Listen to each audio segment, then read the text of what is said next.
میدان جنگ میں ایک عجیب منظر تھا۔ فارس کی فوج کی زنجیریں جو انہیں طاقتور بنانے کے لیے تھی، ان کے لیے ایک جال بن گئی۔ فارس کی فوج کے سپاہی جو پہلے ہی زنجیروں میں پھنسے ہوئے تھے، جلد ہی اپنی صفوں کو توڑنے لگے اور میدان جنگ چھوڑنے کی کوشش کرنے لگے۔ یہ ایک ناقابل یقین منظر تھا۔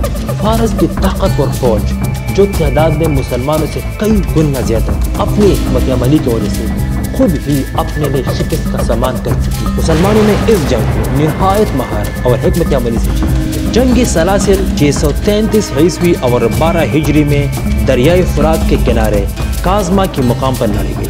یہ پہلا موقع تھا کہ مسلمانوں نے اتنی بڑی شہنشاہی سے ٹکر لی تھی جس کی جنگی قوت سے زمین کانپتی تھی۔ کسریٰ ارچیر نے اندرغر کو کہا کہ کان کھول کر سن لو کہ جو سالار یا نائب سالار شکست کھا کر واپس آئے گا اسے میں خود جلاد کے حوالے کر دوں گا۔ اس کے لیے یہی بہتر ہے کہ وہ اپنے آپ کو خود ہی ختم کر لے یا کسی اور طرف نکل جائے اور فارس کی سرحد میں دوبارہ قدم نہ رکھے۔ 3 مہینوں میں خالد کی چند ہزار فوج نے پرشینز امپائر کے 3 بڑے جنرلوں کو شکست دی، ہرمز، قارن اور اب اندرغر۔ یہ ایرانیوں کے لیے کوئی معمولی شکست نہیں تھی۔ اب کسریٰ ارچیر کو کچھ اور ہی سوچنا پڑے گا۔ خالد بن ولید نے کچھ لوگوں کو متعین کر دیا کہ ان قیدیوں کی گردنیں اڑا کر خون کا ایک نہر بہا دیں گے۔ گردنیں اڑانے کا یہ عمل تقریباً 1 رات اور 1 دن تک جاری رہا۔ اتنا خون بہا دیا کہ پورا نہر خون سے لال ہو گیا۔ خبری کے مطابق الیس کے جنگ میں 70,000 پرشینز اور کرسچنز کو قتل کیا گیا۔ مورخین نے لکھا ہے کہ کچھ برس پہلے رسول اللہ صلی اللہ علیہ وسلم کی ایک محفل میں حیرہ کی اہمیت اور اس علاقے کی خوبصورتی کی باتیں ہونے لگی تو رسول اللہ صلی اللہ علیہ وسلم نے فرمایا کہ تھوڑے ہی عرصے بعد حیرہ ہمارے قبضے میں۔ حیرہ کو فتح کر کے خالد رضی اللہ عنہ نے سارے فارس کو فتح نہیں کیا بلکہ خالد بن ولید خطروں میں گر گئے تھے۔ پرشینز ان پر چاروں طرف سے حملہ کر سکتے تھے مگر انہوں نے ایسا نہیں کیا۔ مگر کیوں؟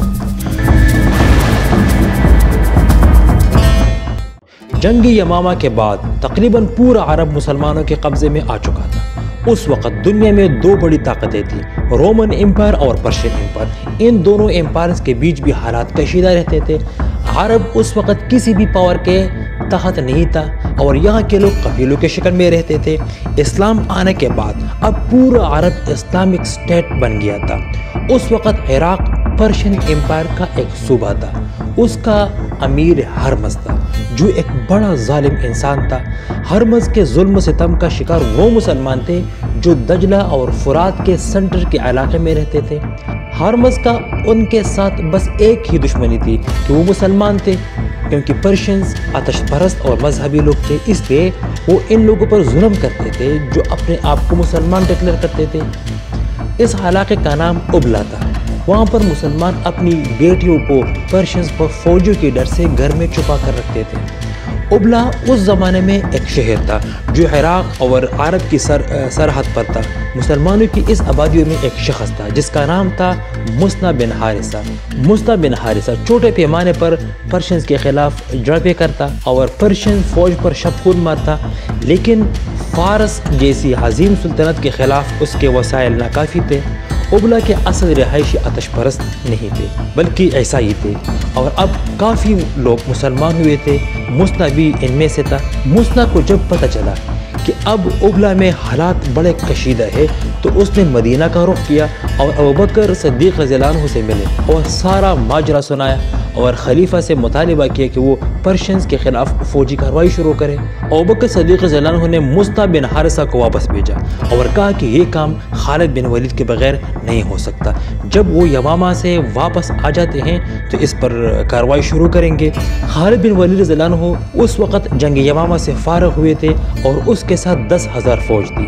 ابوبکر صدیق رضی اللہ عنہ نے خالد بن ولید کو مدینہ بلایا اور پوری وضاحت کر دی کہ پرشینز مسلمانوں پر ظلم کر رہے ہیں اور اگر اس کا تدارک نہ کیا گیا تو عن قریب پرشینز کا اگلا ٹارگٹ مدینہ ہوگا، اور یہ بھی بتایا کہ مسنہ بن حارثہ نے پرشینز کے خلاف مسلمانوں کو متحد رکھا ہوا ہے اور یہ حملہ کرنے کا بہترین موقع ہے۔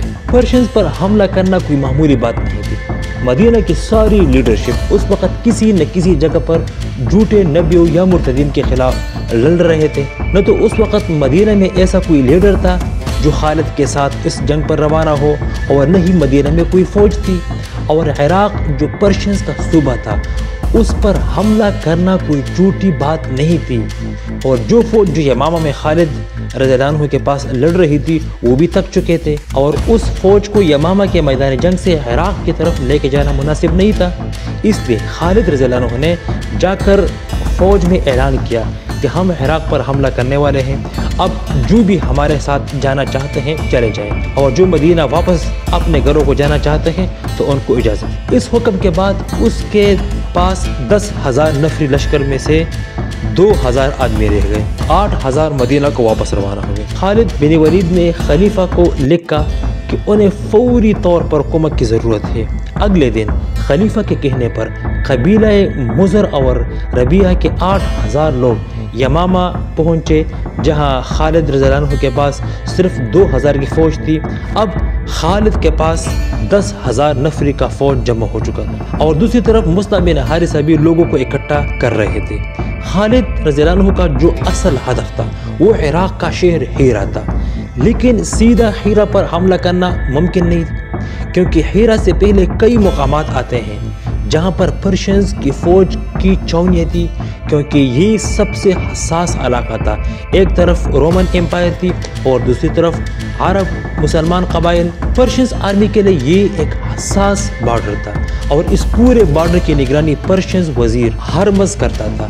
اس نے اپنی انٹیلیجنس اور فوجوں کو علاقے میں پھیلایا تھا تاکہ کوئی مسلمان یا رومن حملہ نہ کرے، اور دوسری طرف مصعب بن حارثہ کے پیدر پہ حملوں سے وہ اور بھی زیادہ الرٹ ہو گئے تھے۔ اور سب سے اہم بات یہ تھی کہ ان آتش پرستوں کی فوج اس وقت دنیا کی مضبوط ترین مسلح فوج تھی۔ ان کے پاس ہر قسم کے جنگی سامان تھی، ان کے پاس گھوڑے بھی تھے، ان کے پاس زرہیں بھی تھی، ان کے پاس ہر قسم کا اسلحہ موجود تھا، اور تعداد کی بات کرے تو اس کی کوئی حساب نہیں۔ دوسری طرف خالد رضی اللہ عنہ کی فوج کے پاس تلواروں کے علاوہ کچھ بھی نہیں تھا۔ اس وقت عراق پر حملہ کرنا ایسا تھا جیسا کوئی آج کل امریکہ کے کوئی ریاست پر حملے کا سوچتا ہے۔ پرشین امپائر بہت بڑی تھی، اور ان کا ہیڈ کوارٹر مدائن میں موجود تھا، جو موجودہ بغداد کا علاقہ ہے یہاں پر تھا، اور کسرا اردشیر سب کچھ کنٹرول کر رہا تھا۔ یمامہ میں قبیلہ بنو حنیفہ کی شکست کے بعد خالد بن ولید نے تقریباً 10,000 کی مضبوط فوج کے ساتھ عراق کی طرف پیش قدمی کا فیصلہ کیا۔ اس وقت فارس دنیا کی سب سے بڑی اور مستحکم سلطنتوں میں سے ایک تھی، اور اس کے سامنے عرب کی نوخیز مسلم ریاست کا چیلنج ایک ناقابل یقین فیصلہ لگتا تھا۔ لیکن خالد بن ولید کی قیادت اور ان کا عزم اس بات کی گواہی دیتا تھا کہ وہ صرف حالات کو بدلنے والے نہیں تھے بلکہ تاریخ کو بھی لکھنے جا رہے تھے۔ خالد بن ولید نے اپنی فوج کے ساتھ عراق کا رخ کیا، تو یہ ایک سیدھی اور آسان پیش قدمی نہیں تھی۔ راستے میں انہیں عرب کے کچھ قبائل کے ساتھ مذاکرات کرنے پڑے تاکہ وہ فارس کے زیر اثر علاقوں میں داخل ہو سکے۔ ان قبائل میں کچھ فارس کے حمایتی اور کچھ غیر جانبدار، لیکن خالد بن ولید کی حکمت عملی نے ان میں سے کئی قبائل کو مسلمانوں کے ساتھ تعاون پر مجبور کر دیا۔ اس دوران فارس کے گورنر ہرمز، جو دریائے فرات کے قریب ایک اہم مقام پر تعینات تھا، مسلمانوں کی پیش قدمی سے آگاہ ہو چکا تھا۔ ہرمز ایک تجربہ کار جنگجو تھا، اور فارس کی سلطنت میں ایک ظالم اور سخت مزاج حکمران کے طور پر جانا چاہتا تھا۔ جب اسے خالد بن ولید کے عراق کی طرف بڑھنے کی اطلاع ملی تو اس نے اپنی فوج کو منظم کرنا شروع کر دیا۔ ہرمز کی فوج کی تعداد 20,000 کے قریب تھی۔ یہ ایک بڑی فوج تھی جو مکمل طور پر ہتھیاروں سے لیس اور جنگی تربیت یافتہ تھی۔ ہرمز نے فارس کے مرکز سے مزید حکومت کی طلب کی تاکہ مسلمانوں کو روکنے کے لیے بھرپور طاقت جمع کی جا سکے۔ فارس کی فوج کے سپاہی نہ صرف تعداد میں زیادہ تھے بلکہ ان کے پاس بھاری ہتھیار اور جنگی ہاتھی بھی موجود تھے۔ خالد بن ولید کو علم تھا کہ فارس کی فوج ان کے راستے میں موجود ہوگی، لیکن انہوں نے اپنی فوج کو نہایت ہوشیاری سے دریائے فرات کے طرف لے جانا شروع کیا۔ یہ سفر ایک صحرائی علاقے، سخت موسم اور محدود وسائل کے ساتھ کیا جا رہا تھا۔ خالد رضی اللہ عنہ کی حکمت عملی میں سب سے اہم چیز یہ تھی کہ وہ اپنی فوج کو تھکاوٹ سے بچانے کے لیے انہیں منظم انداز میں آگے بڑھا رہے تھے۔ اس دوران فارس کی فوج نے دریائے فرات کے قریب اپنا کیمپ قائم کر لیا۔ یہ وہ مقام تھا جہاں جنگ ہونے والی تھی۔ ہرمز نے مسلمانوں کو کمزور سمجھتے ہوئے ان پر فوری حملے کرنے کی کوشش کی، لیکن خالد بن ولید نے اپنے منصوبے کو اتنی چالاکی سے ترتیب دیا کہ فارس کی فوج کے مضبوط دستے بھی منتشر ہونے لگے۔ فارس کی فوج کی شکست کا سب سے بڑا سبب ان کی زنجیروں سے جڑے سپاہی تھے جو میدان جنگ میں اپنی آزادی کو بیٹھے تھے۔ یہ جنگ موجودہ عراق کے علاقے میں دریائے فرات کے قریب لڑی گئی۔ میدان جنگ ایک وسیع اور کھلا میدان تھا جس کے اطراف میں فارس کی فوج اپنی پوزیشن مضبوط کر چکی تھی۔ فارس کے گورنر ہرمز نے اپنی فوج کو زنجیروں کے ذریعے جوڑ کر ایک ناقابل شکست دیوار بنانے کی کوشش کی، لیکن یہ حکمت عملی ان کے لیے ایک تباہ کن غلطی ثابت ہوئی۔ زنجیروں کو عربی میں سلاسل کہا جاتا ہے، اس لیے اس جنگ کا نام بھی سلاسل پڑ گیا۔ ہرمز نے سوچا کہ زنجیروں سے سپاہیوں کو جوڑنے سے وہ زیادہ مضبوط رہیں گے اور میدان جنگ میں اپنی جگہ چھوڑ کر پیچھے نہیں ہٹ سکیں گے۔ اس کا مقصد یہ تھا کہ فارس کی فوج کا ہر سپاہی اپنی جگہ پر ڈٹا رہے اور دشمن کے سامنے ثابت قدم رہے۔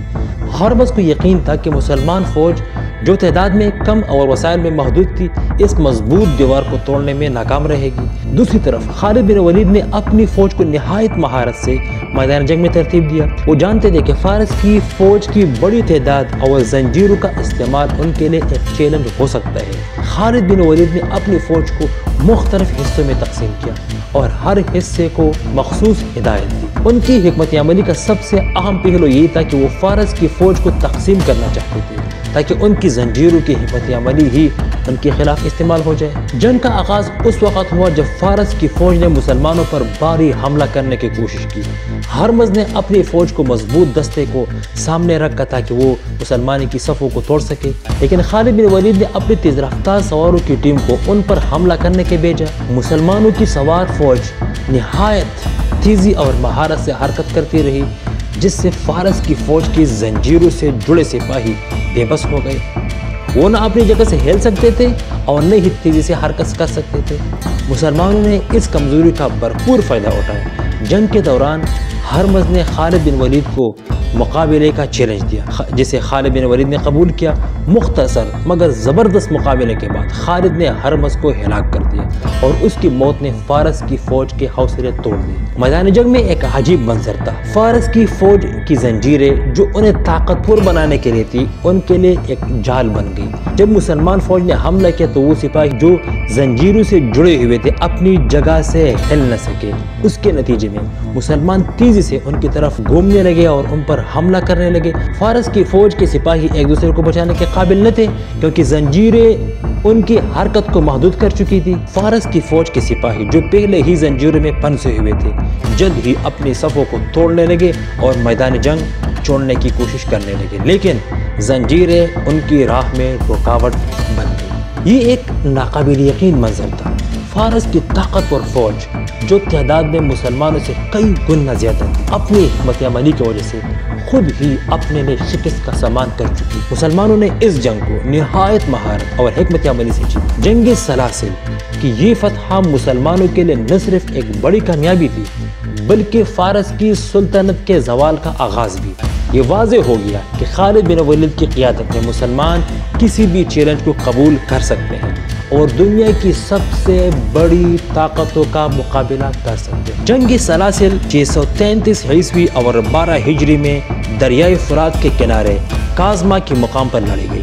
یہ پہلا موقع تھا کہ مسلمانوں نے اتنی بڑی شہنشاہی سے ٹکر لی تھی جس کی جنگی قوت سے زمین کانپتی تھی۔ جب کسریٰ اور شیر کو پتہ چلا کہ ہرمز کو شکست ہوئی ہے تو اس نے سب سے بڑے جرنیل قارن بن قریانیس کو مسلمانوں کی طرف بھیجا۔ کسریٰ کے حکم پر مدائن سے ایرانیوں کا نیا سالار قارن بن قریانوس تازہ دم لشکر لے کر ابلا کی طرف روانہ ہو گیا۔ وہ پورے امید لے کر جا رہا تھا کہ مسلمانوں کو تباہ و برباد کر کے ہی لوٹے گا۔ جب قارن بن قریانوس دجلہ کے کنارے جا رہے تھے تو اس کی ملاقات ہرمز کے بھاگے ہوئے سپاہیوں سے مزار کے مقام پر ہوئی اور یہ لوگ بھی قارن کے ساتھ شامل ہو گئے۔ خالد بن ولید کو جب پتہ چلا تو اس نے لشکر اسلام کو منظم کر کے قارن کے مقابلے پر آئے۔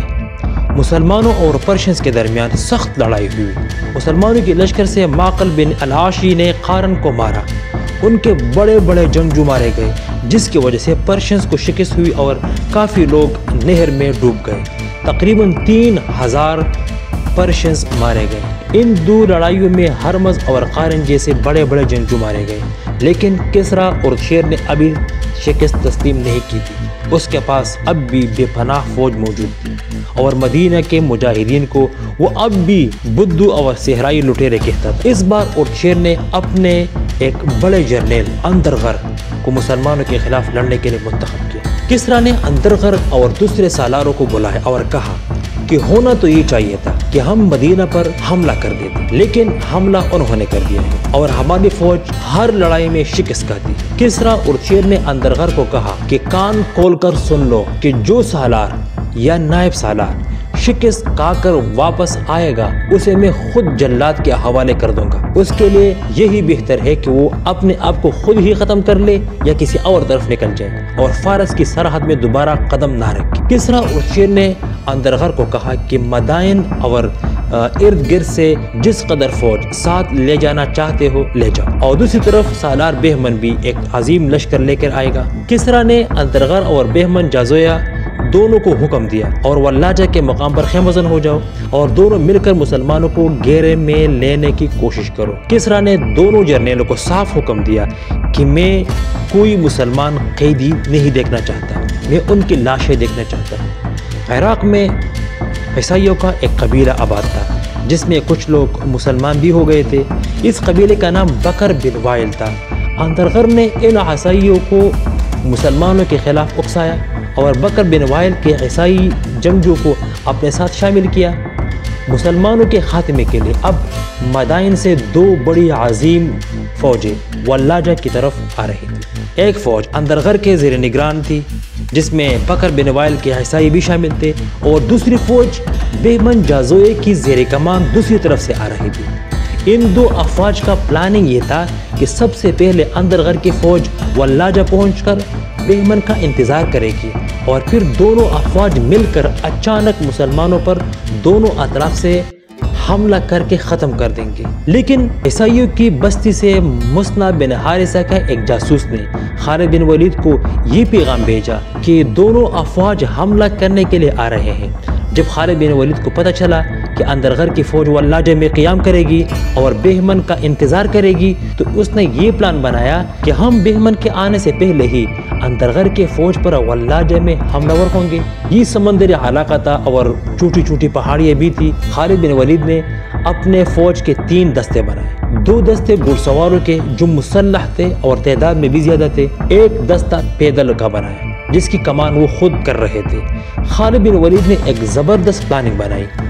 اس نے گھڑ سواروں کے دونوں دستوں کو قریبی پہاڑیوں میں چھپایا اور ان کے گھوڑوں کے منہ پر کپڑا باندھا تاکہ یہ گھوڑے شور نہ کریں، اور ان کو بتایا کہ میرے اشارے کے بغیر میدان میں نہیں اترنا۔ یہ ساری پلاننگ رات کے وقت ہوئی۔ کل جب اندرغر کا لشکر واللہجہ پہنچ گیا تو انہوں نے اپنے سامنے خالد کو میدان میں دیکھا۔ اندرغر کو پریشانی بھی ہوئی کیونکہ یہ سب کچھ اس کے پلاننگ کے خلاف ہو رہا تھا۔ ابھی تک تو بہمن کا لشکر بھی نہیں آیا اور اس کے فوجی بھی تھکے ہوئے تھے، لیکن جب اس نے دیکھا کہ خالد کے پاس اتنی بڑی فوج نہیں ہے تو وہ خوش ہو گئے۔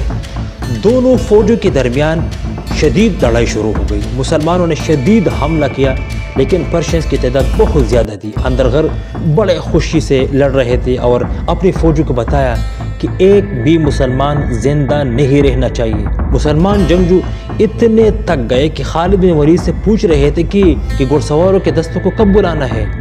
جب پرشینز کافی تک گئے تو اچانک خالد بن ولید نے ان گھڑ سواروں کو اشارہ کیا جو عقب میں چھپ گئے تھے۔ پیچھے سے مسلمانوں کے 2000 گھڑ سوار نکلے اور اچانک خطرناک حملہ ہوا پرشینز پر۔ ان کو پتہ ہی نہیں چلا کہ یہ فوج اچانک آئی کس طرف سے۔ ان گھڑ سواروں نے دستوں کا حملہ اتنا شدید تھا کہ ایرانیوں کو پتہ ہی نہیں چلا کہ یہ اچانک ہوا کیا۔ پرشینز کے صفوں میں انتشار پھیل گیا اور وہ دوڑے جا رہے تھے۔ جنگ کا پانسا ایسا پلٹا کہ زرتشت کی آگ سرد ہو گئی۔ کچھ مورخین نے ولاجہ کے اس معرکے کو ولاجہ کا جہنم لکھا ہے۔ پرشینز کے لیے یہ جنگ ایک جہنم سے کم نہیں تھا۔ ایرانیوں کا اتنا بڑا لشکر اس اچانک حملے کی وجہ سے بھیڑ بکریوں کی طرح بھاگ رہا تھا، بھاگ رہے تھے اور کٹ رہے تھے۔ مورخوں نے لکھا ہے کہ اندر غر زندہ بھاگ گیا، لیکن مدائن کی طرف جانے کی بجائے اس نے صحرا کا رخ کر لیا۔ اسے معلوم تھا کہ اگر وہ واپس گیا تو اردشیر اسے جلاد کے حوالے کر دے گا۔ وہ صحرا میں بھٹکتا رہا اور بھٹک بھٹک کر مر گیا۔ بھاگے ہوئے سپاہیوں میں سے کچھ سپاہی بہمن جازویہ سے راستے میں مل گئے اور بتایا کہ اندر غر کو شکست ہوئی ہے۔ بہمن جازویہ کو جب اس بڑی شکست کا پتہ چلا تو اس نے بھی اپنا ارادہ بدل دیا اور واپس اردشیر کے پاس گیا کہ کیا حکم ملتا ہے کسرا کی طرف سے۔ چند ہی مہینوں میں خالد کی چند ہزار فوج نے پرشینز امپائر کے 3 بڑے جنرلوں کو شکست دی، ہرمز، قارن اور اب اندر غر۔ یہ ایرانیوں کے لیے کوئی معمولی شکست نہیں تھی۔ اب کسرا اردشیر کو کچھ اور ہی سوچنا پڑے گا۔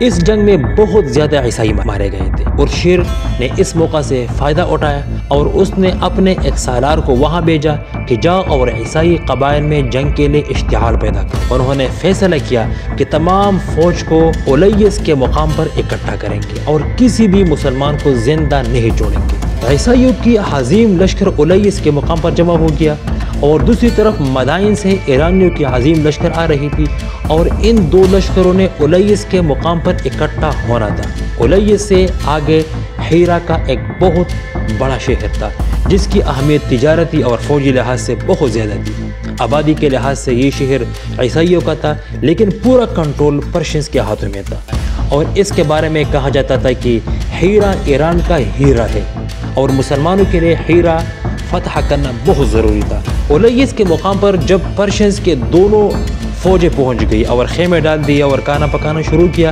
خالد بن ولید کو پہلے ہی سے معلوم ہو چکا تھا۔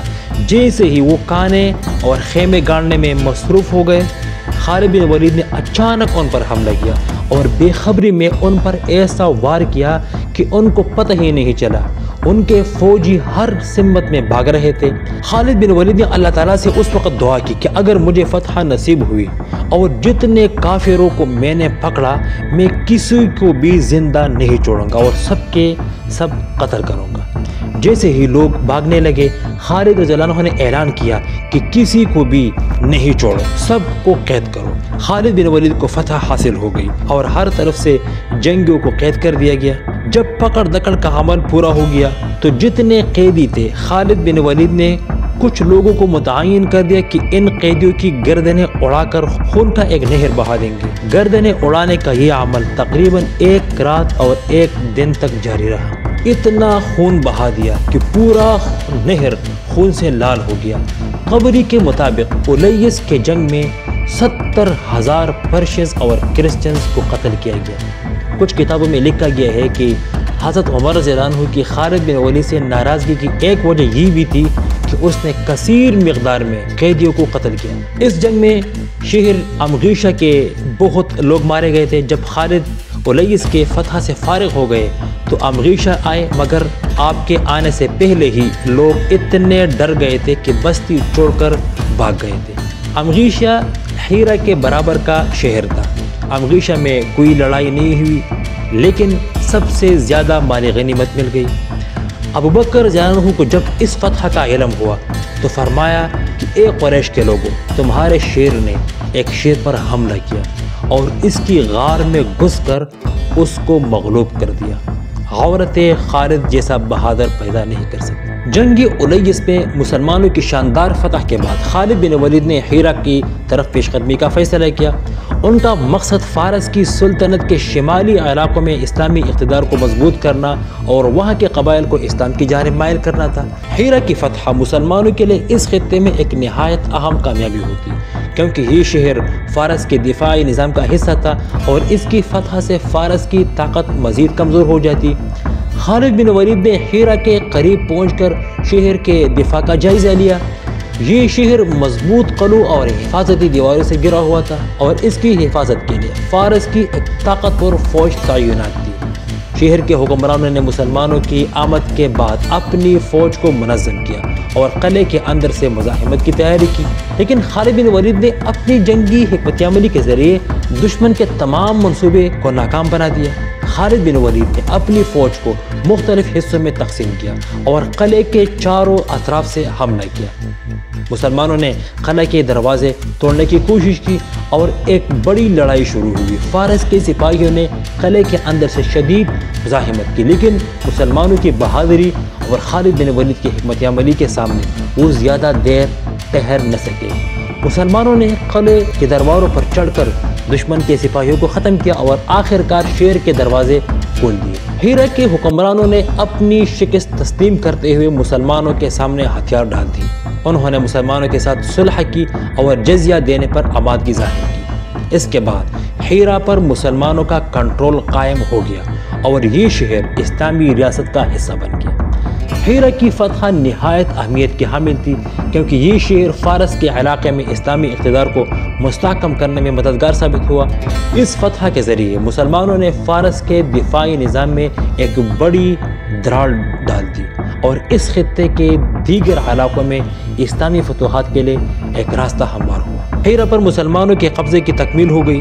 معاہدے کے بعد تمام قلعوں کے سرداروں اور عمراء نے خالد کی اطاعت قبول کر لی، جو دراصل امیر المؤمنین ابوبکر صدیق رضی اللہ عنہ کی اطاعت تھی۔ اس کے بعد خالد بن ولید نے اپنی فوج سے مخاطب ہو کر فرمایا، موتا کی لڑائی میں میرے ہاتھ میں 9 تلواریں ٹوٹی، لیکن آتش پرست نے جس جذبے سے مقابلہ کیا اسے میں ہمیشہ یاد رکھوں گا۔ مورخین نے لکھا ہے کہ کچھ برس پہلے رسول اللہ صلی اللہ علیہ وسلم کی ایک محفل میں ہیرا کی اہمیت اور اس علاقے کی خوبصورتی کی باتیں ہونے لگی تو رسول اللہ صلی اللہ علیہ وسلم نے فرمایا کہ تھوڑے ہی عرصے بعد ہیرا ہمارے قبضے میں ہوگا۔ ہیرا کو فتح کر کے خالد رضی اللہ عنہ نے سارے فارس کو فتح نہیں کیا تھا، بلکہ خالد بن ولید خطروں میں گر گئے تھے۔ پرشینز ان پر چاروں طرف سے حملہ کر سکتے تھے مگر انہوں نے ایسا نہیں کیا۔ مگر کیوں؟ اس کی ڈیٹیلز نیکسٹ ویڈیو میں۔